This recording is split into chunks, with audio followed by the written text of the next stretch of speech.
It seems like the trend in the credit card world today is more and more premium cards. Everybody's coming out with a premium card. Last summer, the Strata Elite from Citi came out to replace their old grandfathered Prestige card. Then we had the Atmos program came out with their Summit card. Then, of course, Bilt came out with their high-level Palladium card. And now Robinhood has joined the mix with the Robinhood Platinum Card, or as they're calling it, the real Platinum Card, because it actually has some platinum in the plating. I wouldn't bank on that being that much platinum and that much value, but that's kind of how they're marketing their card. So is this $695 card worth it? Does it have any utility, any value? Well, I'm going to give you my opinion. I know you've already seen videos about this. It came out a couple weeks ago, but I wanted to kind of let this settle in and see what I really thought about it before I shared my thoughts and opinions. So if you would, please hit the like and subscribe button, and let me tell you what I think of this new Robinhood Platinum Card.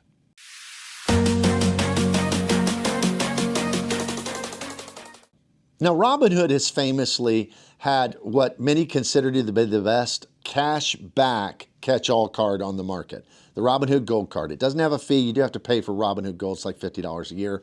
But for that no-fee card, you get 3x cash back on everything.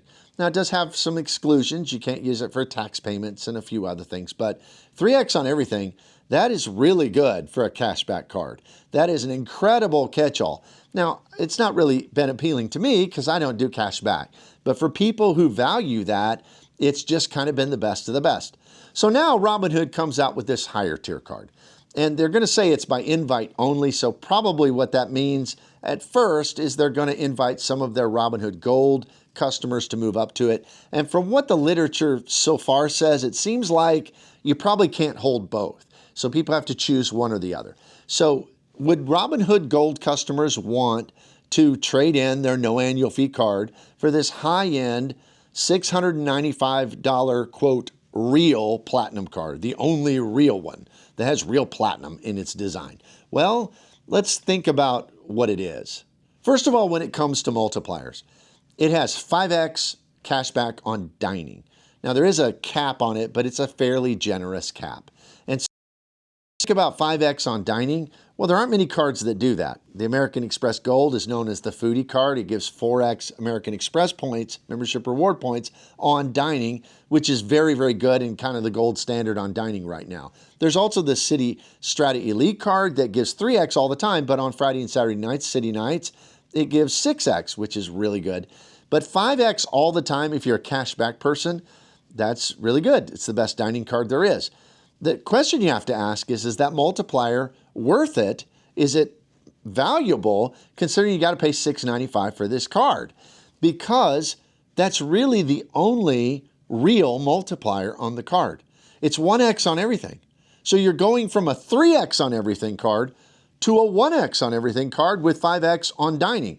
Now, somebody's going to say, well, it does have, I think it's 10x in their portal on things like hotels and car bookings.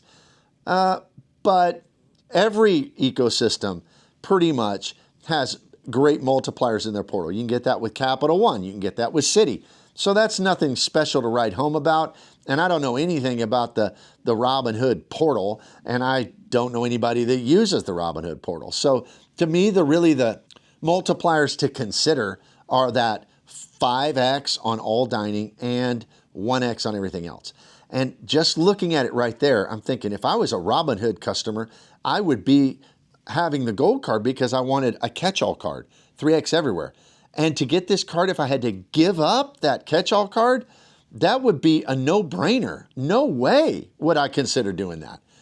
Maybe some people will. I don't know. But it doesn't seem like a card that's a good trade-off to get rid of 3x everywhere on everything just to get 5x on that one thing of dining. Who eats out enough to make up for everything else you spend money on?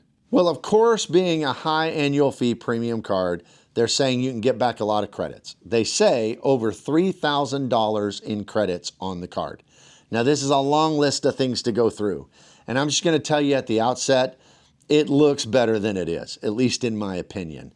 And if they're trying to compete with things like the Amex Platinum Card, which it seems like they are, very similar multipliers, 5x in one category, 1x on everything else, all these credits, their credits would need to be as good or better. They're not. The first thing is they do have a very good travel credit, just a general travel credit. That travel credit is $300 a year broken up into $150 every 6 months. And it's kind of like the Chase Sapphire Reserve or the Citi Prestige travel credit. It's just easy to use. When you pay for anything that's travel related, you get that $150 back. So I think that we have to give them credit. That's a very good credit. And so there you're getting back $300 pretty easy of your $695 fee. Then they have a $250 dining credit that's broken up into $20 a month plus an extra $10 in December. Seems like they kind of like to round up just to make it even numbers. But that is a fairly easy to use credit, depending, we just don't know. They say it's going to be good at over 15,000 restaurants. So they're probably going to partner with one of these restaurant networks. So will that be usable? Well, it kind of depends on if any of those restaurants are close by. But I'd say this credit is fairly decent. So there's another 250 depending on where you live and if the restaurants are close by, but 15,000 restaurants, that's quite a few restaurants to partner with. So we'll see how it's implemented, but overall, I think that's probably okay. But to me, that's like when it starts to go downhill because it gives a DoorDash credit, $250 a year. And this one's one of those that's broken up. You got to use $10 and then $10 and then $10. I mean, it's just one of those convoluted DoorDash credits that seems to be pretty common. You don't just get to use, say, $20 a month or $25 a month. You've got to figure out multiple ways to use this within the same month. So to me, all of those type of DoorDash credits are a big time fail. Even though I know there are people who've commented on my videos before that they find good ways to use these, I think it's just not an overall easy to use credit for the average consumer. It gives a $120 DoorDash membership. So if you are deep into DoorDash, then that's good. But how valuable is that? Well, I guess it depends on the person. It gives a $199 Amazon Health membership. I think that's where you can go to like virtual doctors or through the Amazon network, over Zoom or whatever it may be and get prescriptions. I suppose that's good for some people. I don't know. I don't really know how to evaluate that. So that's kind of a question mark in my mind, as is the next credit with, I think it's called Function Health. It's $365 a year. I'm not sure what that's for. Maybe some kind of medical testing and maybe some access to some telehealth care like with the Amazon.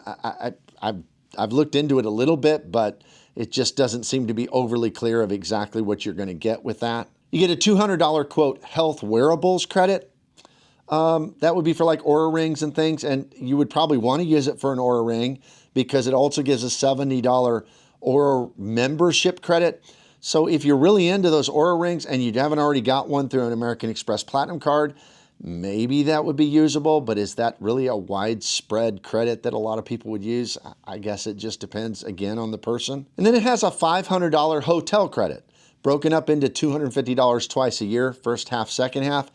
And this one's really strange because if you can get $250, it's a 2-night stay minimum if you book through their portal at one of their selected hotels. But if you don't pick one of the hotels, and I promise you those selected hotels, I feel reasonably certain are going to be expensive ones. And if you don't pick one of those, then it's reduced to only a $100 credit if you choose like the regular run-of-the-mill hotels. That to me is so convoluted because it's like, why would you just not give us what you promised to give us or put that in the terms and conditions up front? It's $250 for elite hotels or whatever it may be, or just $100 at any hotel. But that's how they broke it up. And that's kind of the theme throughout this is like, who knows what some of this means? How's it going to be implemented? It's just hard to judge it. It gives a global entry credit, TSA credit. It also gives a priority pass membership, select membership. Those are kind of common on these high-end cards. And then the last one is a $250 autonomous rideshare credit. So that means you have to use this thing, not on Lyft and Uber and regular rideshares, but with rideshares that don't have a human driver.